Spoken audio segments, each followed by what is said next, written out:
Assalamualaikum warahmatullahi wabarakatuh.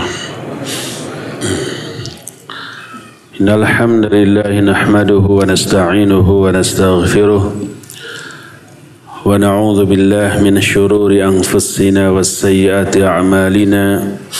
May yahdihillahu fala mudilla lahu wa may yudlil fala hadiya lahu. Wa ashhadu an la ilaha illallah wahdahu la syarika lahu wa ashhadu anna Muhammadan abduhu wa rasuluh. Ya ayyuhalladzina amanu taqullaha haqqa tuqatih wa la tamutunna illa wa antum muslimun wa ba'd.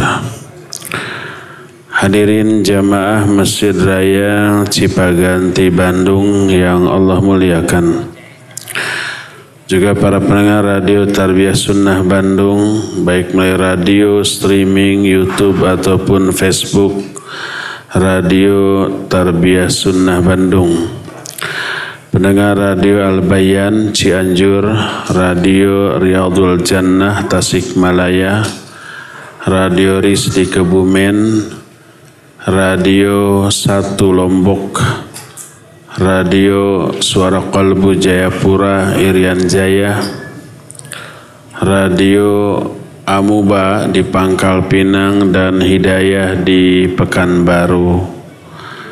Alhamdulillah, sore ini kita kembali berjumpa melanjutkan kajian kitab Bulughul Maram.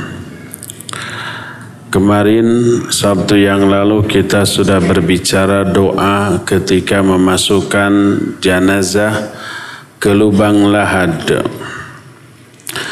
Sekarang kita masuki pembahasan al-mayyitu yata'adza bima yata'adza bihil hayy. Mayit itu merasakan rasa sakit dengan perkara-perkara yang menyebabkan orang hidup merasakan sakit.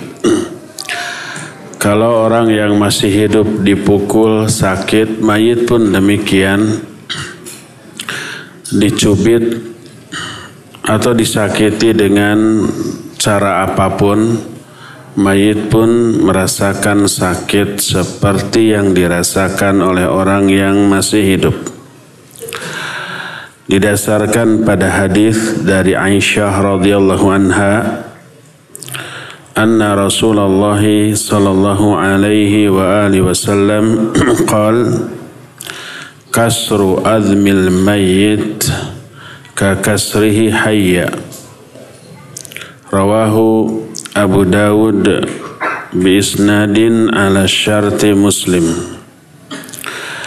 Kata Rasul sallallahu alaihi wasallam, mematahkan tulang mayit sama dengan mematahkan tulang orang itu ketika hidup.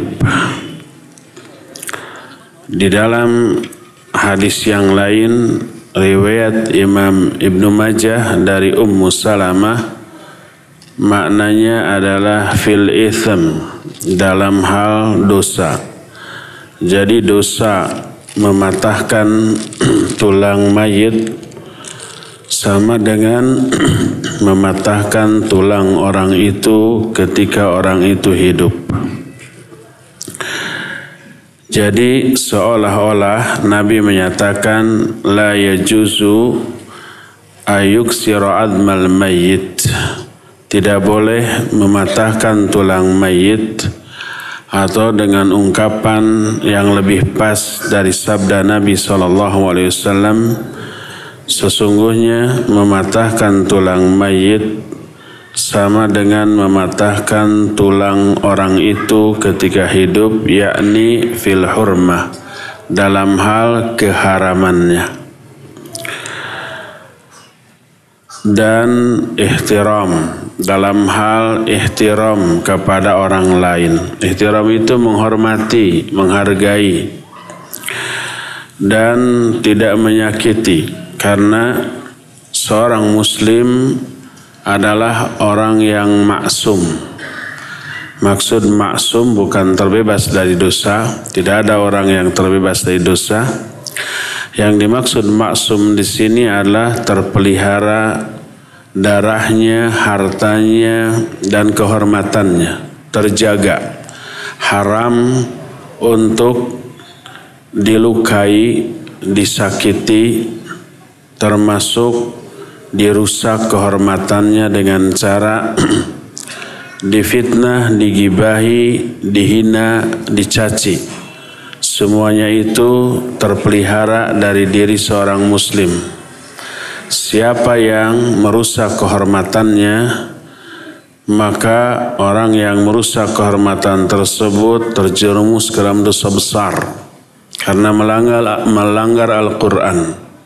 Allah berfirman, ya ayyuhalladzina amanu la yaskhar qaumun min qaumin asa ayyakunu khairan minhum wala nisa'un min nisa' asa ayyakunna khairan minhun wala talmizu anfusakum wala tanabazu bil alqab.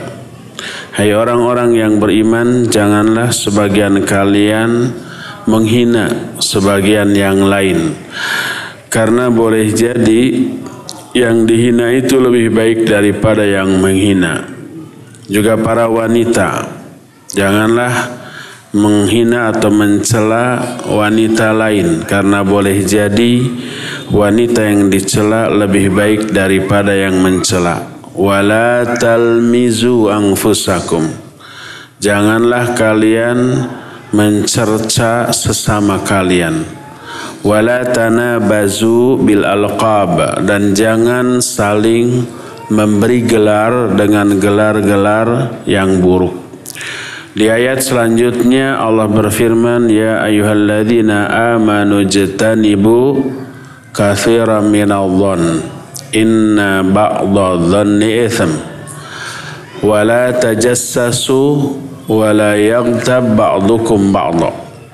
Hai orang-orang yang beriman, janganlah kalian berprasangka, karena sebagian prasangka itu dosa, termasuk sedusta-dusta ucapan. Iyyakum wadh-dhanna fa inna dhanna akdzabul hadits. Jauhi oleh kalian dhon, karena dhon itu seburuk-buruk atau sedusta-dusta ucapan.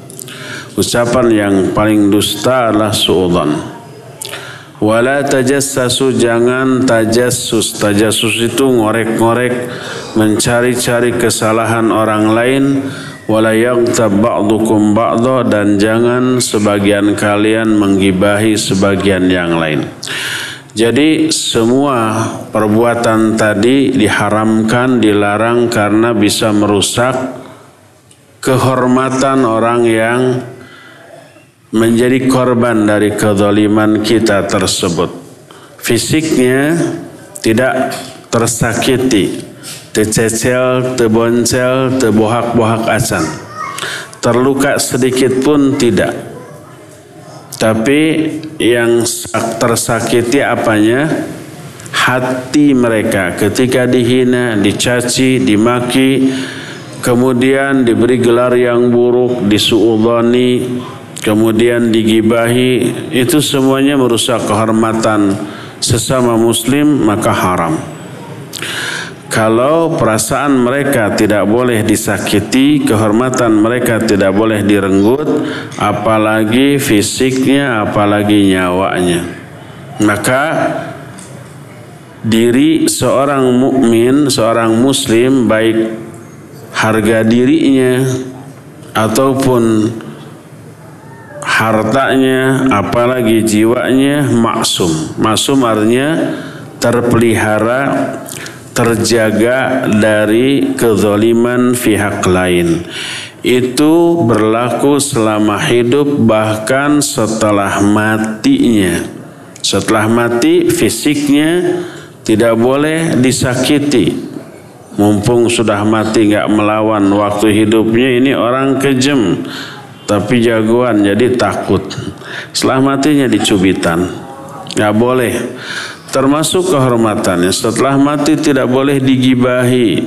Walaupun dia buruk, nggak boleh keburukannya diekspos, nggak boleh keburukannya digibahi, dibicarakan, apalagi dicaci, dimaki setelah kematiannya. Semuanya itu tidak boleh dilakukan.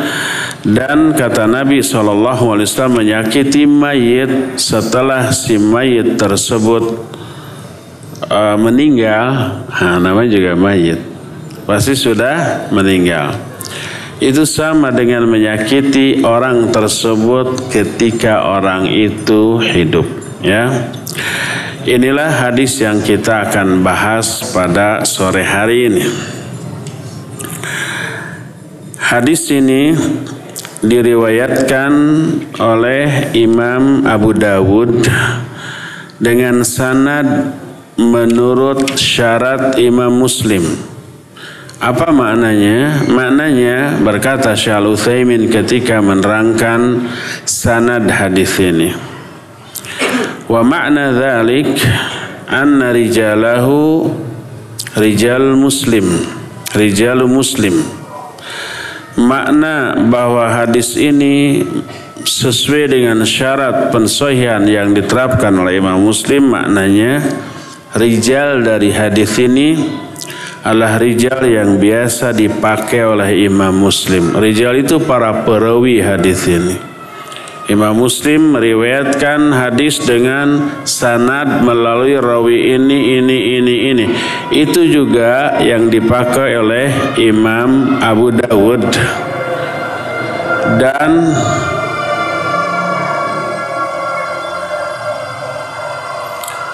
kayak gandeng ku ambulan.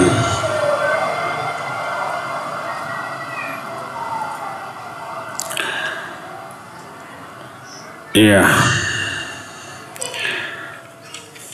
Hadis ini secara umum sahih makbul di kalangan para ulama, walaupun sanad hadis ini ada kelemahan, ada satu rawi yang dhaif, tapi dikuatkan oleh sanad yang lainnya yang semakna dengan ini. Ini dikemukakan oleh Syekh Al-Bassam dalam kitab Tawdihul Ahkam, juga oleh Syekh Shalih Al-Fauzan dalam syarah kitab Riyadhus Shalihin. Dari hadis ini ada beberapa faidah atau pelajaran yang bisa kita ambil. Setidaknya ada 5 poin faidah. Faidah yang pertama adalah tahrimu kasri admil mayyit idza kana ma'suman. Yu'khadh min qawlihi ka kasrihi hayyan. Wa minal ma'lum bin nas wal ijma' annahu la yajuzul i'tida' 'alal hayy bi kasri admih. Pertama, hadis ini menerangkan haramnya mematahkan tulang orang yang sudah mati. Kalau orang ini orang maksum. Maksud orang maksum, orang yang terpelihara secara nas kehormatannya, tidak boleh dihinakan, hartanya tidak boleh diambil, jiwa raganya tidak boleh diganggu dan disakiti dengan sekecil apapun gangguan tersebut. Sampai-sampai nih mengganggu dengan suara saja kepada orang yang menjadi tetangga kita, apapun bentuk gangguan tersebut, Nabi SAW menyatakan orang itu tidak beriman. Wallahi la yu'minu, wallahi la yu'minu, wallahi la yu'minu. Demi Allah tidak beriman, demi Allah tidak beriman, demi Allah tidak beriman. Ditanya, man ya Rasulullah? Siapa yang tidak beriman itu wahai Rasulullah? Beliau menjawab, man la ya'manu jaruhu bawa'iqahu. Orang yang tetangganya tidak merasa aman dari gangguannya, mengganggu dengan suara, nyetel musik keras-keras umpamanya ya. Terlebih di bulan Ramadan, meledakkan petasan atau mercon dilempar beledak. Ada anak yang susah tidur, pas lagi tidur terbangunkan lagi. Ibunya kasihan harus meninak bobokan lagi. Zalim yang seperti itu orang tidak beriman. Sekecil itu gangguannya, maka menghilangkan iman yang ada pada diri orang itu. Apalagi sampai menyakiti atau mengganggu lebih dari itu. Jadi seorang muslim maksum hartanya, darahnya, dan juga kehormatannya, ya. Haram mengganggu siapapun, termasuk mengganggu dengan ibadah. Umpamanya di hadapan kita, di kiri kita ada orang yang sedang tidur dan dia butuh tidur, butuh istirahat, kelelahan. Kita di sampingnya baca Al-Quran keras-keras. Terganggulah dia. Apa hukum membaca Al-Quran? Wajib apa sunnah? Sunnah. Apa hukum mengganggu orang? Haram. Kalau yang sunnah dilakukan menyebabkan dia terjerumus ke dalam yang haram, maka tidak boleh melakukan yang sunnah tersebut.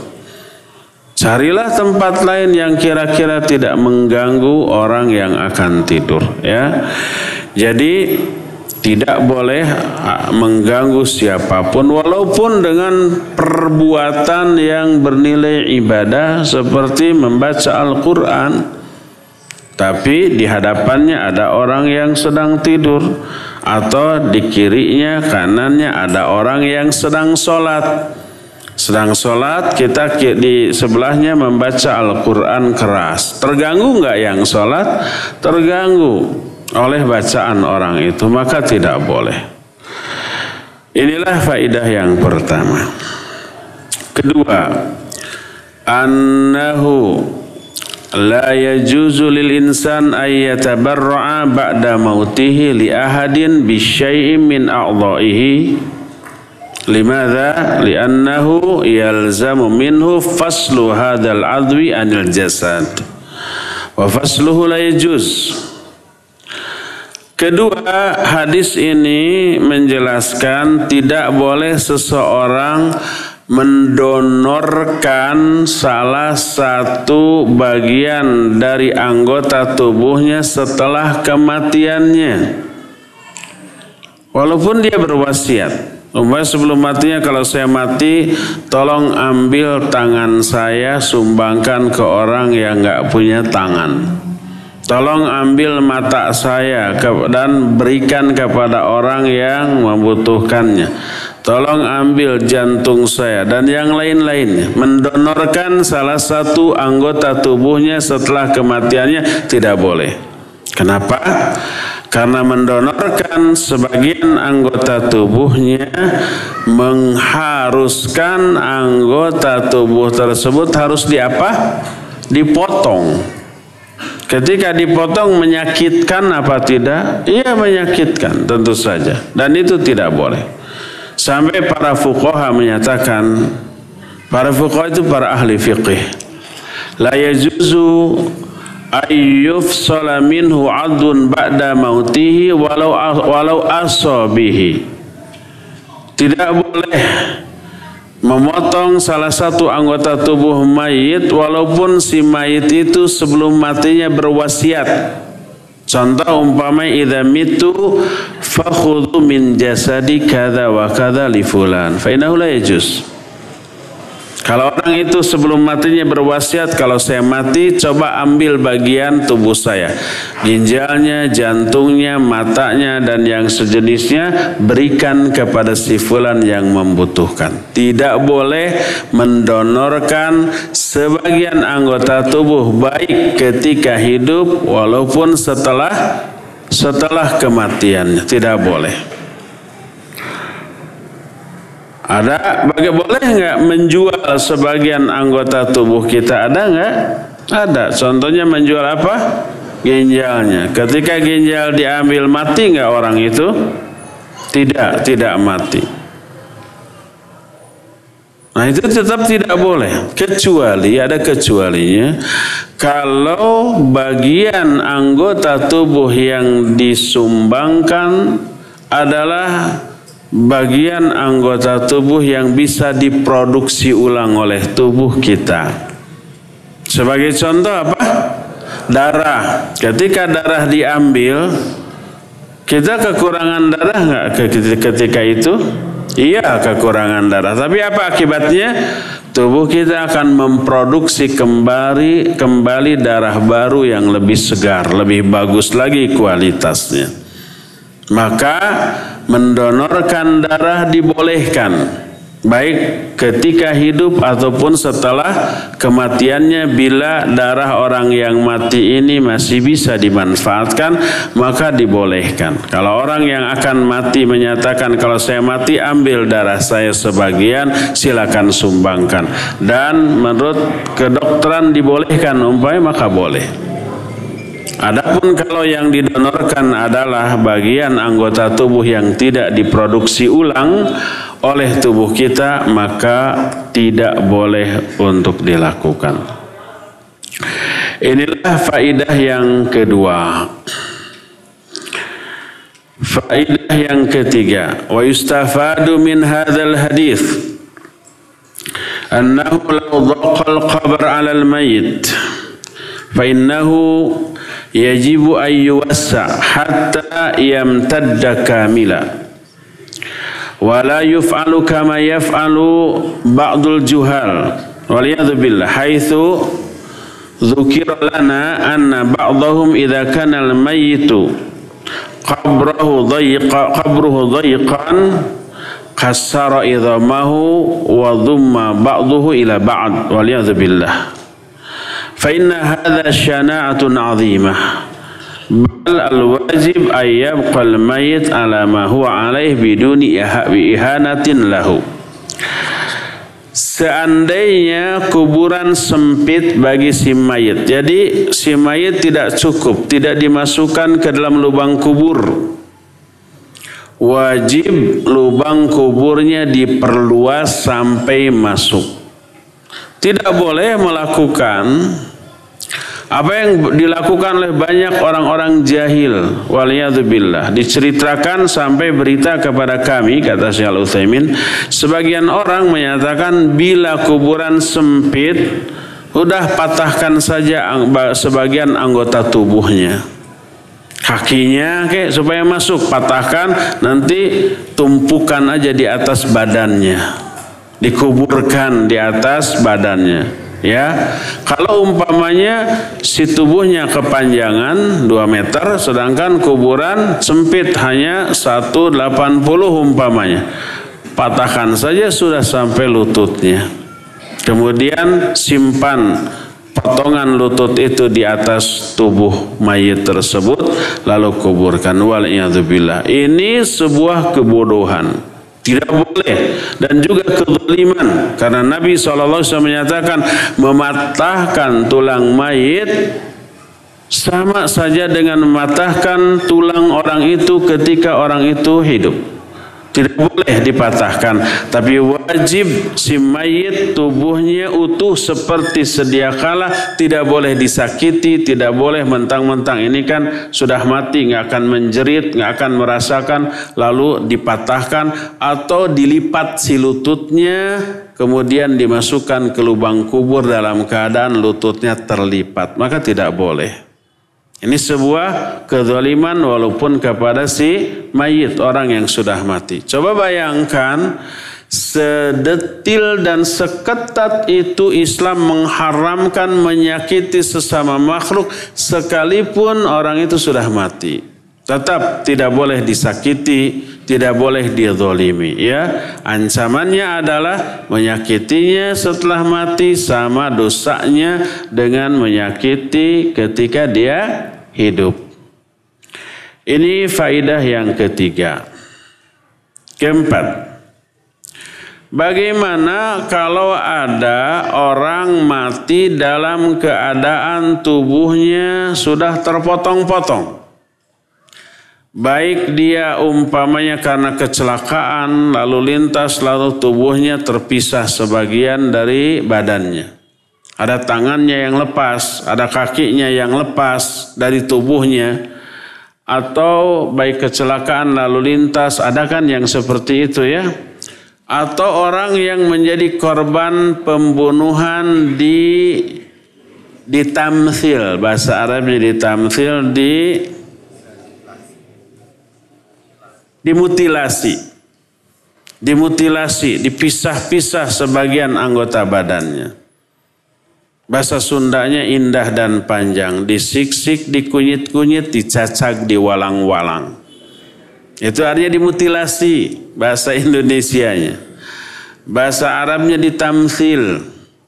Nah, ada mayit ketemu jasadnya dalam keadaan demikian. Bagaimana cara menguburkannya? Berkata Syekh Al-Utsaimin, "Law wujida syakhsun mutaqatti bihadithin fa innahu yudammu ba'duhu ila ba'd kama annal hayy law taqatta'a usalu law qad taqatta'a usalahu thumma amkana jabruha fa innaha tujbar kadzalikal mayyit dumma ba'duhu ila ba'd wa turattabu wa yusalla 'alaiha." Bila ditemukan jasad sudah terpotong, sebagian anggota badannya terpisah karena suatu kejadian, maka sambungkan lagi bagian yang terpotong itu ke badannya, sebagaimana kalau ini terjadi ketika dia masih hidup. Disambungkan lagi dan diperban, diikat sampai menyambung kembali. Kalau memungkinkan untuk diikat, ikat. Kalau memungkinkan, ya. Diikat, kemudian sholatkan dalam keadaan seluruh bagian tubuhnya utuh menempel. Walaupun tidak harus dioperasi. Tidak harus dijahit umpamanya. Mendatangkan dokter ahli bedah untuk menyambungkan terlebih dahulu padahal dia sudah mati. Enggak, tapi sambungkan. Lalu diikat supaya menyambung, kemudian dalam keadaan seperti itu dikafani, lalu disolatkan. Maka itulah yang harus dilakukan. Timbul pertanyaan, bagaimana kalau umpamanya orangnya masih hidup, tapi sebagian anggota tubuhnya copot dan tidak lagi bisa disambung. Kakinya sampai lutut umpamanya copot. Atau tangannya sampai sikut umpamanya copot atau sampai bahu. Itu nggak bisa disambung karena satu dan sebab-sebab lain. Lalu si kakinya tersebut, si tangannya tersebut harus dibuang dan dikuburkan. Tapi jasadnya masih hidup. Mungkin nggak copot kaki, copot tangan tapi orangnya masih hidup? Ya mungkin. Nah sekarang apakah kakinya dan tangannya akan dikuburkan perlu disolati atau tidak? Perlu dikafani, dimandikan, disolatkan, dikuburkan seperti biasa ataukah tidak?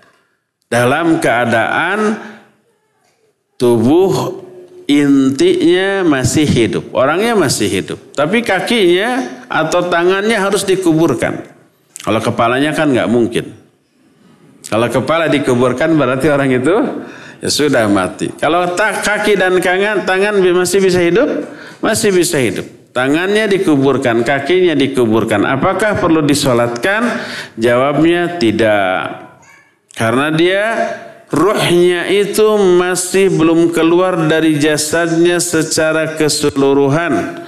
Maka silakan bagian anggota tubuh yang terpotong tadi yang tidak mungkin untuk disambung kembali itu dikuburkan tanpa melalui prosesi pemakaman kepada seorang mayit. Nggak perlu disolatkan itu kaki, nggak perlu disolatkan itu tangan, nggak perlu diupacarakan seperti upacara penguburan jenazah, enggak. Maka cukup dikubur saja tanpa harus disolatkan. Kecuali ada kecualinya. Kalau tubuh si mayit secara keseluruhan hilang. Umpamanya dia pergi ke hutan.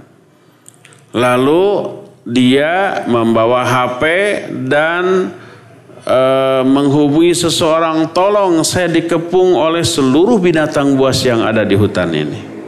Ada singa, ada macan, ada ular, ada buaya, mengepung dia. Umpamanya. Nah, akhirnya dikirim bala bantuan, ketika sampai di hutan sudah tidak ada lagi orangnya. Cuma bekas-bekasnya ada, seluruh tubuhnya tidak ada kecuali hanya kakinya. Kakinya mungkin tidak diperebutkan, tidak doyan. Sebab ada panu di sana.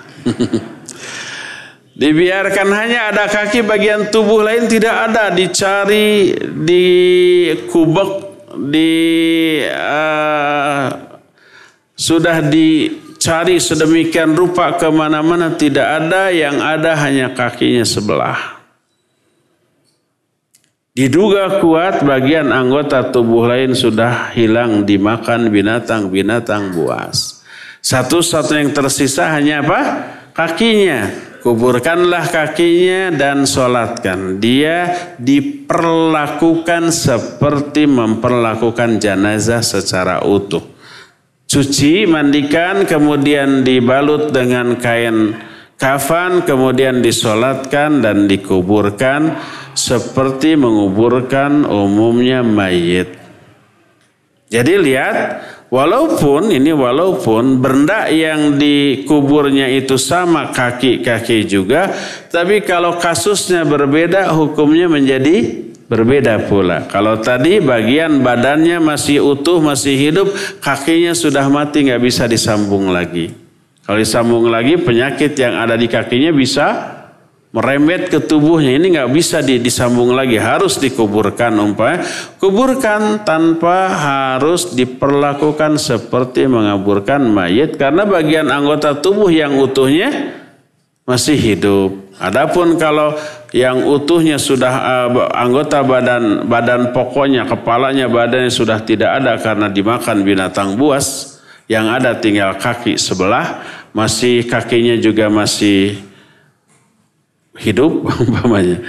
Terus akhirnya mati, maka silakan kuburkan hanya kakinya saja dan disolatkan, ya. Lalu timbul lagi pertanyaan, bagaimana kalau untuk kepentingan medis mengetahui fungsi dari setiap organ tubuh, seperti jantung, seperti ginjal, seperti paru-paru, seperti hati. Dan untuk mengetahuinya harus diapa? Harus dibedah itu mayit. Dibuka, oh keadaan jantung tuh begini, fungsinya begini, paru-parunya begini, itu. Boleh enggak itu dijadikan sebagai bahan eksperimen? Menjadikan mayit sebagai bahan eksperimen. Kalau mayit tersebut adalah mayit yang maksum, yang harus dipelihara. Ada 3 jenis mayit yang maksum. Maksum dalam arti bukan tidak dosa, tapi tidak apa? Tidak boleh disakiti. Pertama, muslim. Yang kedua, zimmi, kafir tapi zimmi. Yang ketiga, kafir mu'ahid atau kafir ahdi. Ini walaupun kafir tidak boleh disakiti. Sampai Nabi SAW menyatakan, man adza zimmiyan au mu'ahidan faqad adzani. Siapa yang menyakiti, mengganggu kafir zimmi, berarti dia sudah menyakiti aku. Tidak boleh menyakiti kafir zimmi. Kafir zimmi adalah kafir yang hidup di bawah perlindungan kaum muslimin. Dia tetap dalam kekafirannya, tidak boleh dipaksa untuk masuk Islam. La ikraha fid din qad tabayyana rusydu minal ghai. Tidak ada paksaan dalam memeluk agama. Kalau orang kafir sudah menyerah dalam sebuah peperangan, tidak boleh dia dipaksa masuk Islam, nggak boleh. Biarkan dia dengan agamanya. Masuk Islam itu wajib sukarela, tidak boleh karena terpaksa. Dia ingin tetap dalam kekafirannya, tapi ingin hidup di antara komunitas kaum muslimin. Karena hak dia sebagai warga dari sebuah pemerintahan Islam benar-benar terlindungi. Tidak boleh disakiti. diperlakukan secara adil, memperoleh perlindungan hukum yang sama dengan kaum muslimin yang lainnya. Dia merasa nyaman di bawah pemerintahan kaum muslimin. Dan dia membayar biaya perlindungan setiap tahun yang disebut dengan apa? Jizyah atau upeti, yang besarnya dinegosiasikan dan melihat kemampuan dia. Ya, itu kafir zimmi. Tidak boleh kafir zimmi itu disakiti hanya karena dia kafir, tidak boleh. Kalau kafir ahdi atau muahid, kafir itu dia kafir yang mengadakan perjanjian damai dengan kaum muslimin, menjadi sekutu dengan kaum muslimin. Ini juga tidak boleh disakiti. Yang ketiga, kafir musta'min. Musta'min itu kafir yang meminta suaka kepada pemerintah Islam atau diberikan jaminan keamanan oleh salah seorang warga dari negara kaum muslimin. Dia umpamanya di negaranya tidak merasa aman, lalu dia mau datang ke pemerintahan Islam di bawah jaminan salah seorang warga, apalagi pemerintahnya, itu disebut musta'min. Dia juga tidak boleh disakiti. Nah, 3 jenis orang kafir plus seorang muslim itu maksum, terpelihara, tidak boleh disakiti, baik ketika dia hidup ataupun setelah dia mati, maka tidak boleh. Maka kalau mayit yang akan dijadikan sebagai bahan eksperimen, bahan penelitian adalah mayit keempat jenis manusia tadi, maka tidak boleh.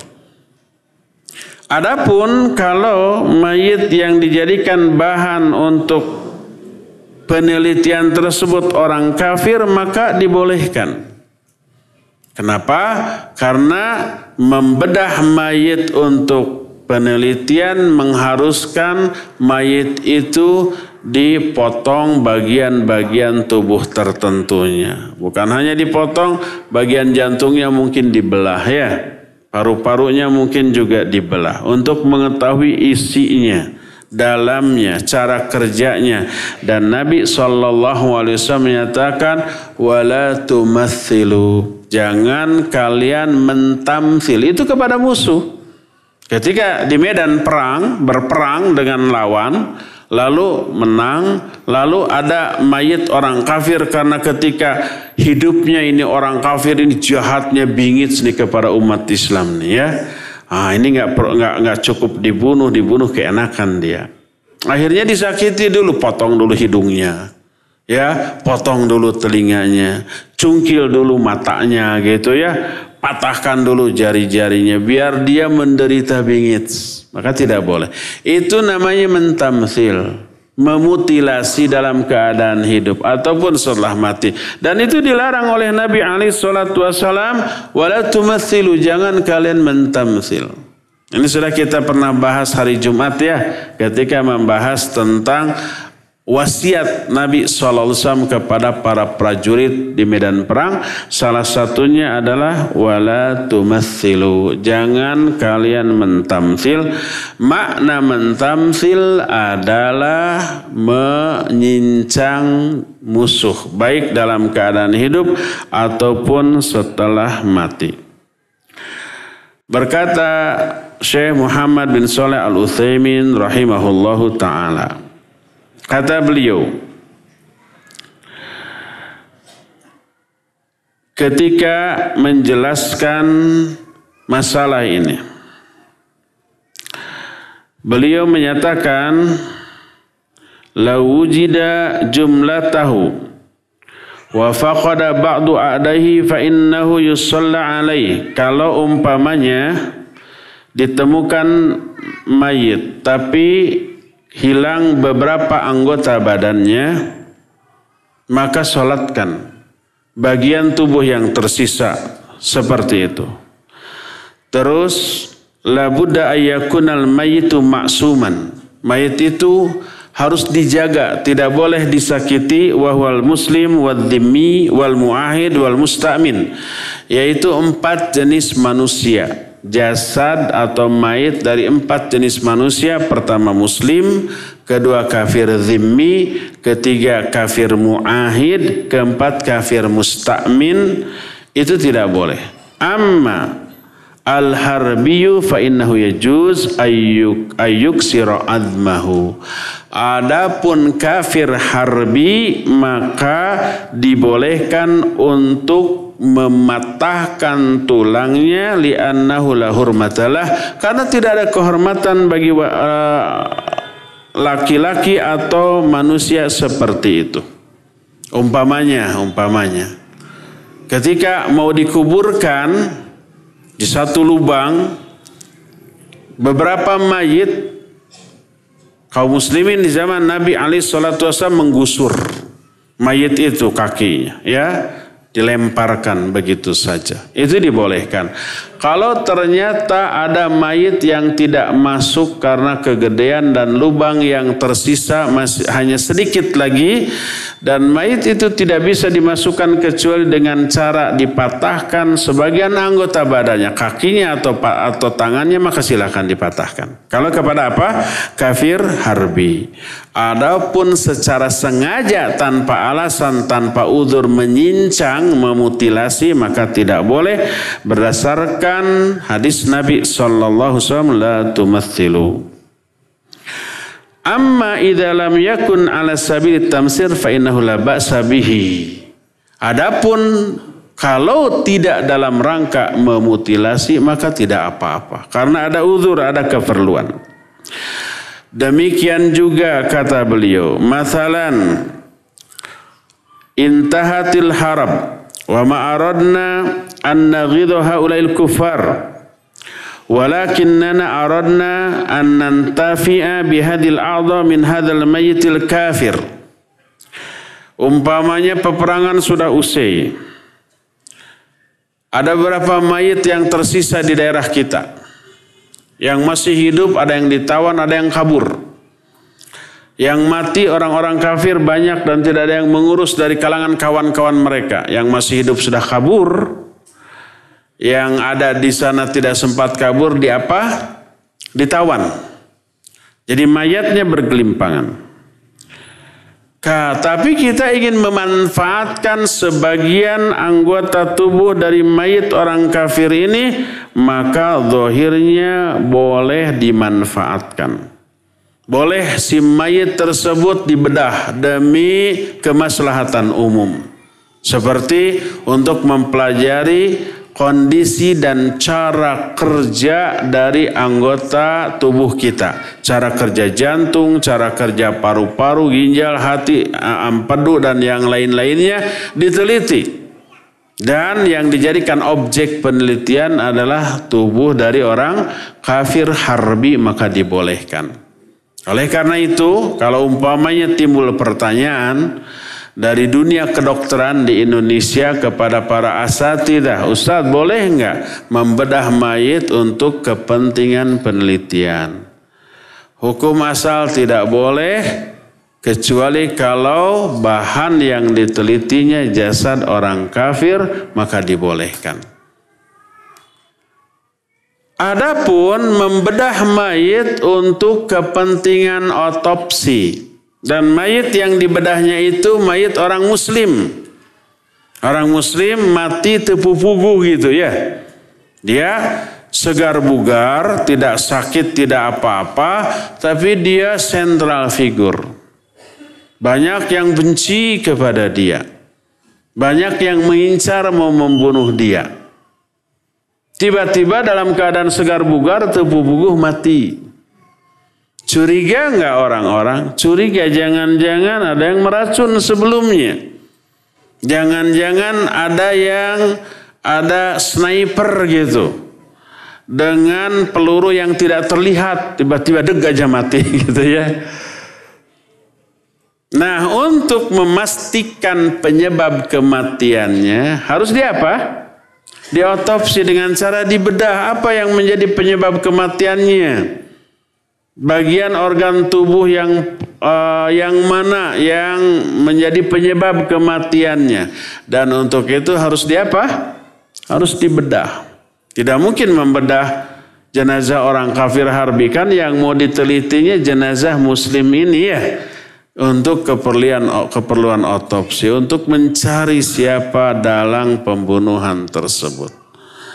Maka walaupun ini kepada jasad seorang muslim, maka dibolehkan dalam rangka otopsi yang tadi. Ya, dibolehkan kalau untuk keperluan seperti itu.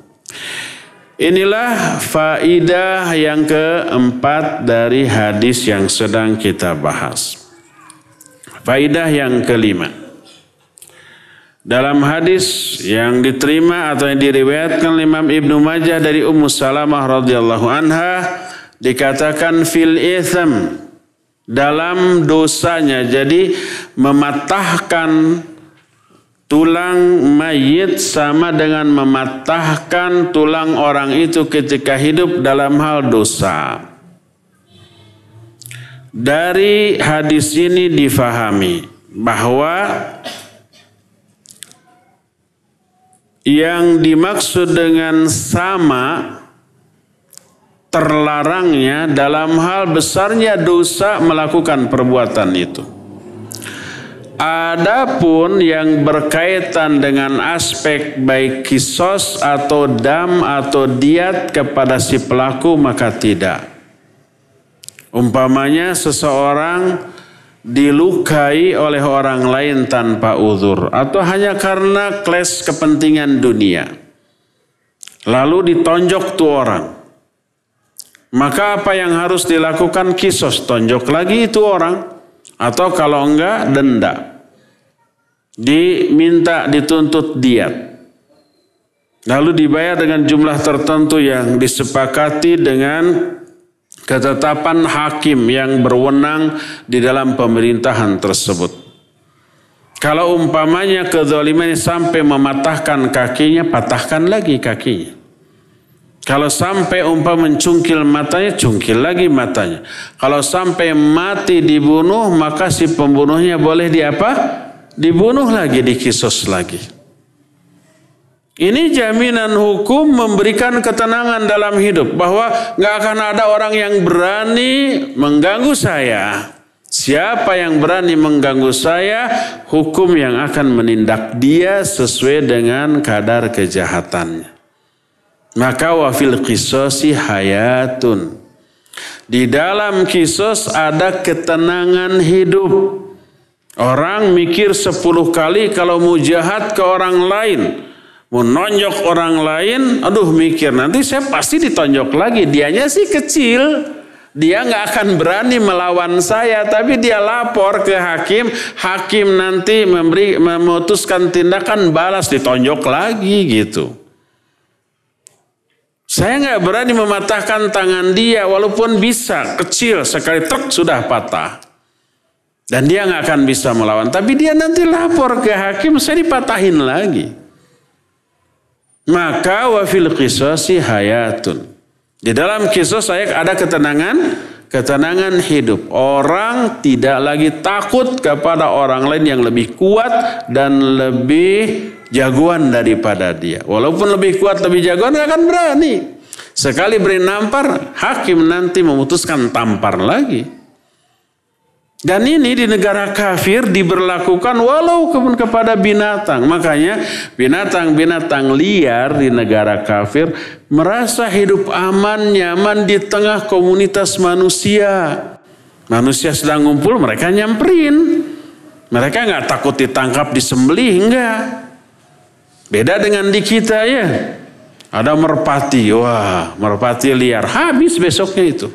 Gimana aja caranya, ditembak, dijaring, diumpan pakai apa gitu ya, habis itu. Kalau di sana tidak, merasa aman, mereka melihat orang tuh bukan kabur, nyamperin. Karena biasanya kalau ada orang bawa makanan untuk mereka, mereka nyamperin. Itu binatang. Bayangkan di negeri Islam itu berlaku juga bagi manusia. Wa fil qisasi hayatun. Ya, dalam qisas ada ketenangan hidup.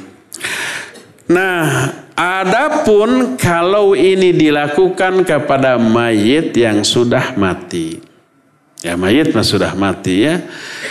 Apakah kalau ada orang yang hidup mematahkan tulang orang yang sudah mati, ada qisas orang tersebut harus dipatahkan lagi? Tidak. Karena Nabi SAW menyatakan samanya itu dalam hal dosa. Berkata Syekh Al-Utsaimin, wa faidatu hadhi ziyadah alla yakuna kasru admil mayit ka kasri hayyan fi dhaman innama huwa fil itham faqat. Bima'na law anna ahadan kasara admal mayit la naqul idza kusira as-saq fa fihi ba'iran walakin naqul innahu athim amma ad-dhaman fa innahu la yadman. Faidah tambahan dari hadis ini, tidak boleh mematahkan tulang mayit. Mematahkannya itu sama dengan mematahkan ketika hidup. Ini tidak berlaku dalam hal dhaman, tapi hanya berlaku dalam hal dosa. Dosanya sama dengan mematahkan ketika hidup. Contoh umpama ada orang yang mematahkan tulang mayit. Kalau itu masih hidup, dia didenda dengan denda 2 ekor unta. Siapa yang mematahkan tulang kaki seseorang yang masih hidup didenda. Dendanya padamnya minimal 2 ekor unta atau kalau enggak dipatahkan lagi. Patahkan lagi atau diat. Dibayar dengan 2 ekor unta. Kalau di kita 1 ekor untanya sekitar 40 sampai 50 juta. 2 100 juta. Mending 100 juta mending patahkan kaki. Pilih mana? Jangan pilih dua-duanya. Jangan patahkan kaki orang. Tapi kalau ini dilakukan kepada mayit, tidak ada denda itu. Tidak ada qisas patahkan lagi atau bayar dengan 2 ekor unta. Enggak. Tapi dia dosa yang dosanya sama dengan dosa mematahkan tulang orang itu ketika dia masih hidup. Ya, inilah pembahasan hadis ini di sore hari ini. Cukup sampai di sini saja. Cuma 1 hadis yang kita bahas. Dan kita masih punya sisa waktu untuk bertanya jawab. Wassallallahu ala nabiyina Muhammadin wa ala alihi wa ashabihi wasallam.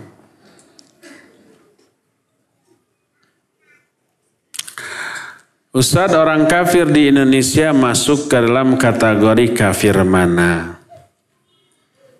Iya, pemerintahan Indonesia ini pemerintahan muslim apa kafir? Muslim. Walaupun muslim yang fasik dan zalim, kefasikan dan kedzaliman tidak mengeluarkan mereka dari keislaman.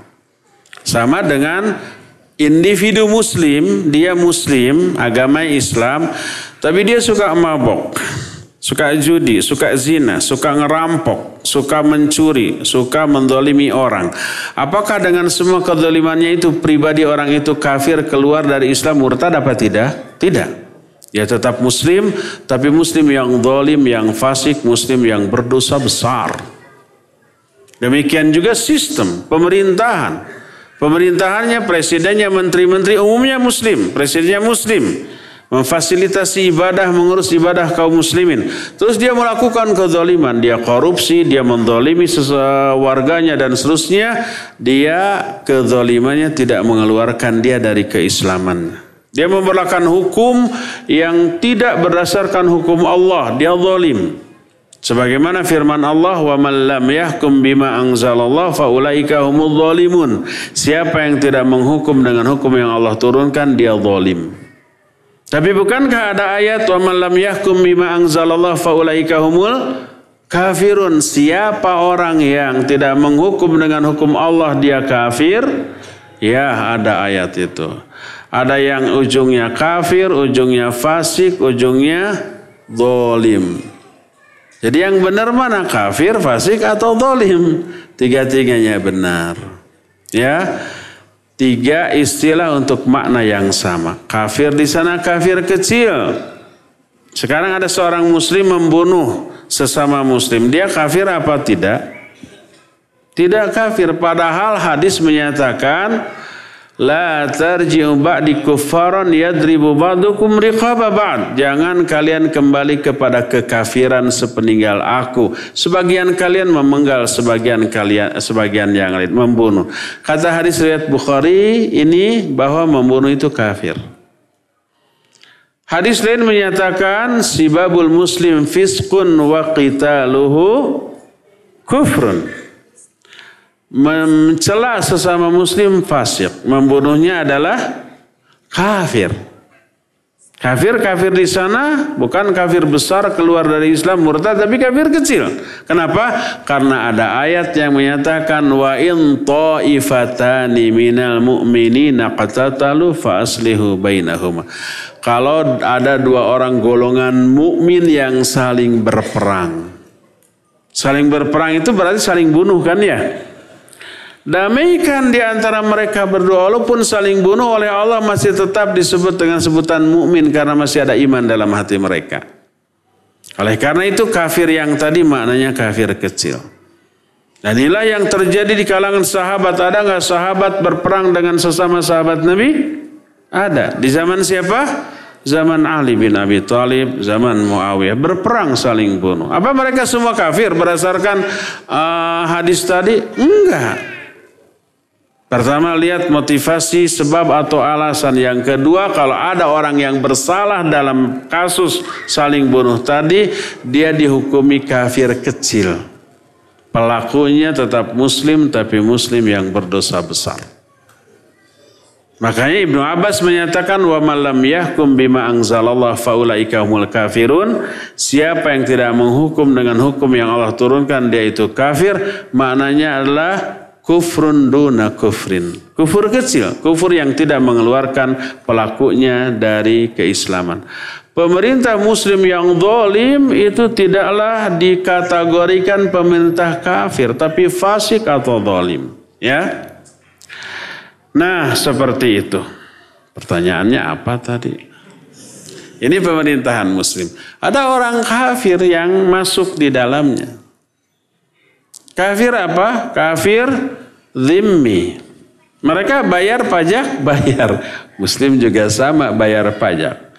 Kalau umpamanya ada kesalahan dari ketetapan pemerintah terhadap hal itu, dosa mereka.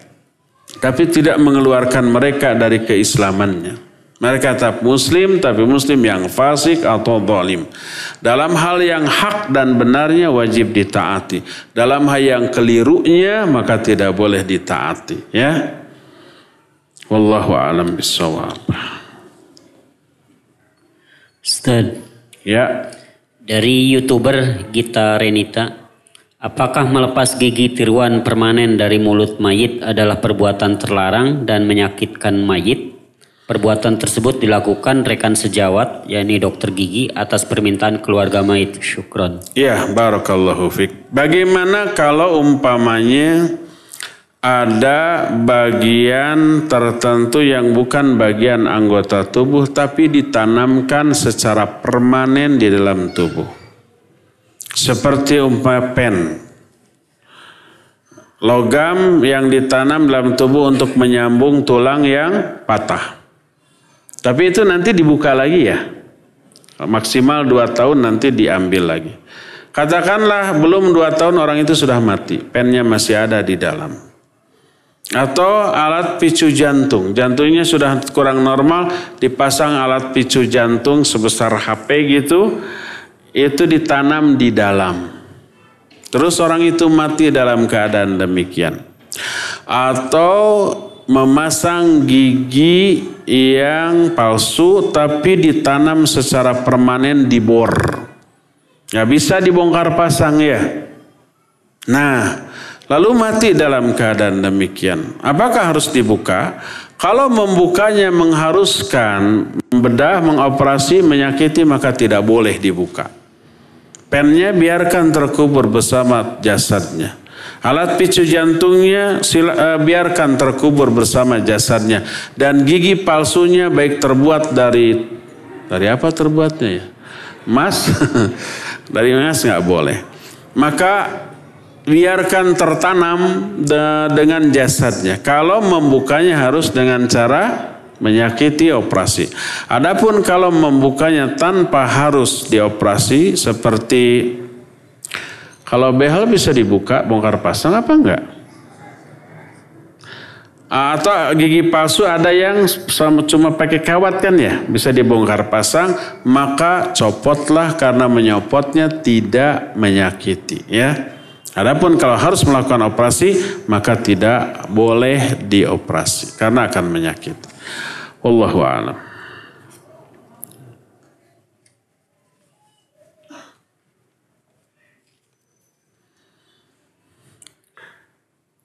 Ingin bertanya, memberi gelar buruk itu seperti apa? Apakah memberi gelar biasa saja boleh?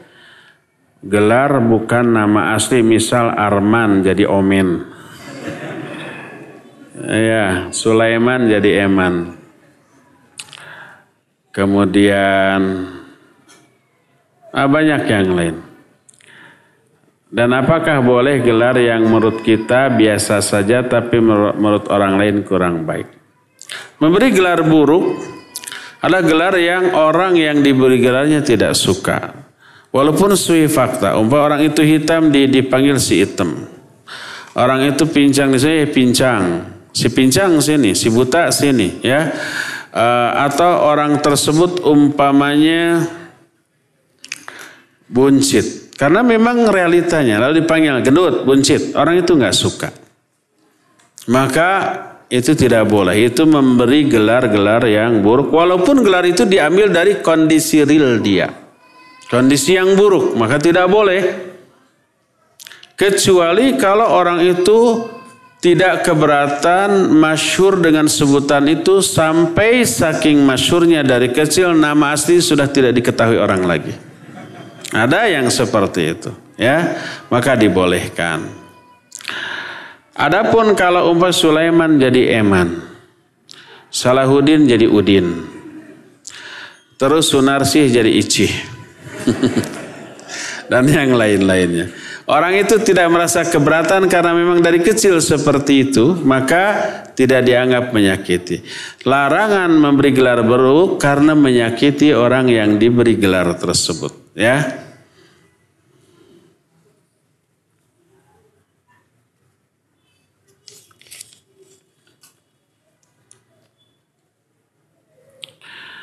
Apakah bayi yang meninggal karena keguguran masih berusia 9 minggu? Berapa bulan tuh? 2 bulan lebih ya? 2 bulan 1 minggu. Berarti belum ditiupkan ruh, belum jadi orang. Bisa memberi syafaat untuk kedua orang tuanya kelak, belum jadi bayi karena belum ditiupkan ruh ya. Dan wanita yang keguguran sebelum mencapai usia 4 bulan dikategorikan istihadhah dan bukan nifas. Dia wajib sholat, wajib saum kalau itu di bulan Ramadan. Boleh berhubungan suami istri secara syar'i, boleh, terlepas dari apa? Bahaya atau tidaknya dari aspek kesehatan ya. Nah, jadi kalau usia keguguran belum mencapai 4 bulan maka dianggap istihadhah, darah yang keluar darah istihadhah dan bukan darah haid. Mohon penjelasan tentang doa kafaratul majlis. Saya mendengarkan kajian tentang doa tersebut berasal dari hadis yang dhaif. Mohon penjelasan. Yang kafaratul majlis subhanakallahumma hamdika asyhadu an la ilaha illa anta astaghfiruka. Itu hadisnya dhaif kata. Itu hadisnya sahih. Kata siapa dhaif? Coba jelaskan kedhaifannya. La jarha illa mubayyan. Tidak boleh menjarah, tidak boleh mendhaifkan sebuah hadis kecuali dengan penjelasan. Karena penyebab dhaifnya hadis banyak. Apa dari aspek rawi atau dari aspek sanad?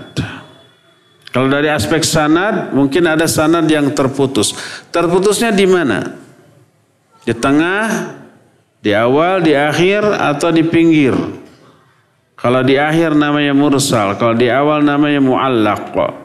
Kalau di tengah namanya mu'dhal, kalau di pinggir-pinggir namanya munqati. Di mana keterputusannya? Berapa orang rawi yang terputus? Kalau dari aspek rawi mana yang dhaif? Apakah dhaifnya karena majhul, karena sayyul hifadz, atau karena mudallis, atau karena apa? Wajib dijelaskan. Ya. Hadis tersebut hadis kafaratul majlis sahih.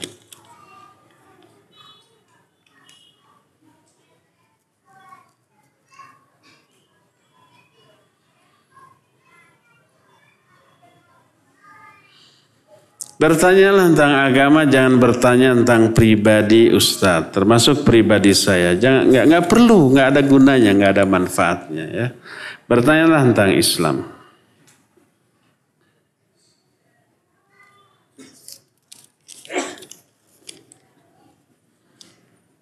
Ustadz. Ya. Dari Dodi Suparman. Assalamualaikum. Jika keluarga mayit setelah acara pemakaman mengadakan acara yang tidak disyariatkan, apakah hal itu dapat menyebabkan si mayit mendapatkan siksa kubur atau tidak? Kalau keluarga si mayit melakukan ritual yang tidak disyariatkan, mayitnya berdosa apa tidak?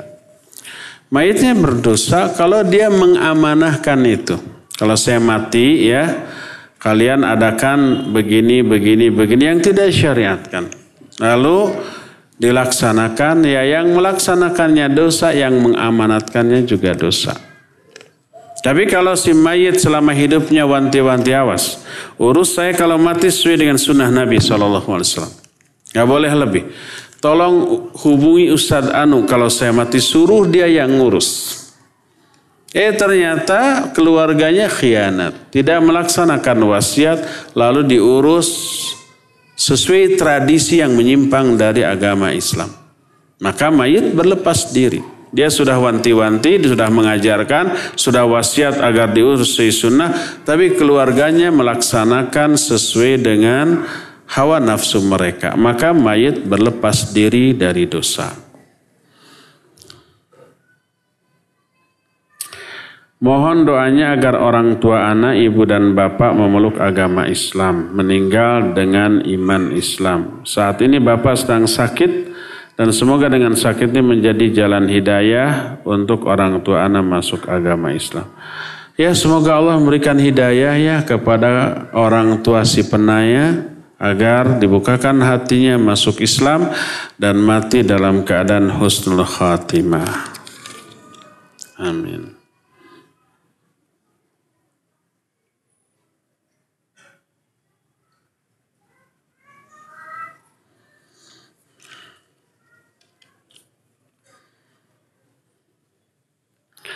Ustaz, dalam membalas orang seperti ditonjok, dipatahkan tulang dan lain-lain. Apakah harus diputuskan hakim dulu baru dibalas atau boleh langsung? Lapor ke hakim.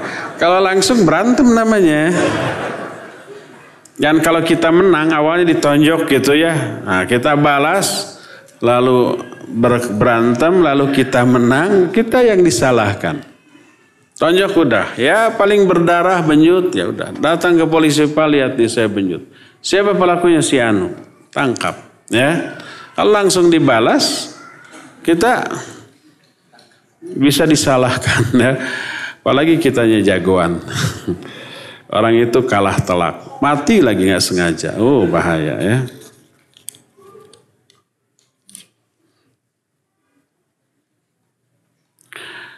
Jika waktu sholat subuh ke zuhur harus diperbaharui. Sholat subuh ke zuhur. Ada hadiah untuk saya? Hadiah untuk saya? Oh, untuk jamaah. Bararek alhamdulillah. Jika waktu sholat subuh ke zuhur harus memperbaharui wudhu atau tidak?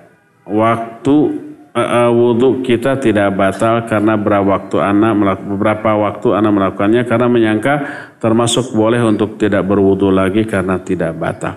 Selama tidak batal, satu wudhu boleh dipakai untuk sebanyak mungkin sholat. Kalau umpau dari subuh kita wudu sampai zuhur nggak batal lagi. Kita ingat-ingat nggak ke WC, nggak buang angin, nggak tidur gitu ya. Belum batal. Boleh kita sholat zuhur dengan wudu dari subuh. Sebagaimana Imam Syafi'i rahimahullah 40 tahun beliau melakukan sholat subuh dengan wudu dari isya. Tidak batal, tidak tidur. Ini menunjukkan pertama beliau semalaman tidak tidur. Hanya ada dua kemungkinan. Kalau nggak sholat, baca Quran atau belajar. Ya. Kedua menunjukkan Imam Syafi'i itu seorang yang sehat. Karena kalau orang yang tidak sehat semalaman tidak tidur itu berulang kali ke WC ya.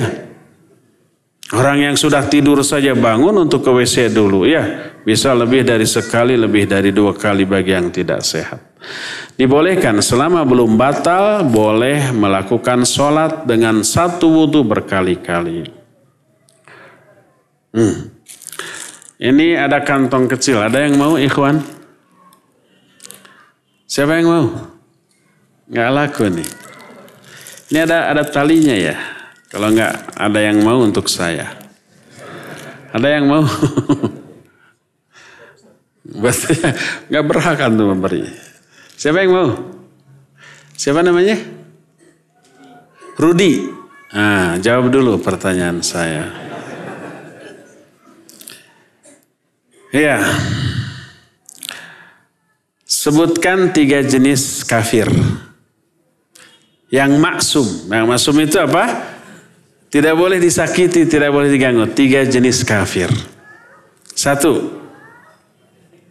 Dhimmi. 2. Mu'ahid atau ahdi. 3. Musta'min. 4. Yang memerangi kita.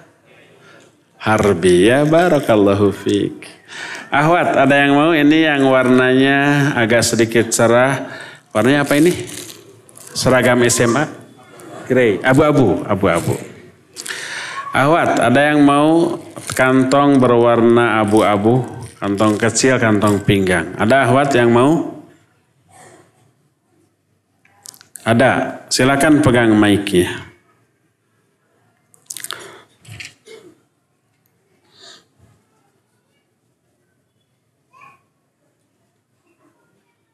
Sudah siap?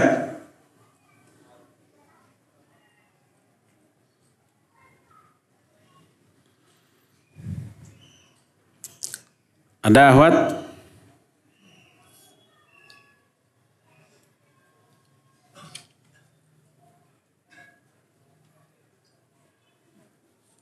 Ada? Gak ada?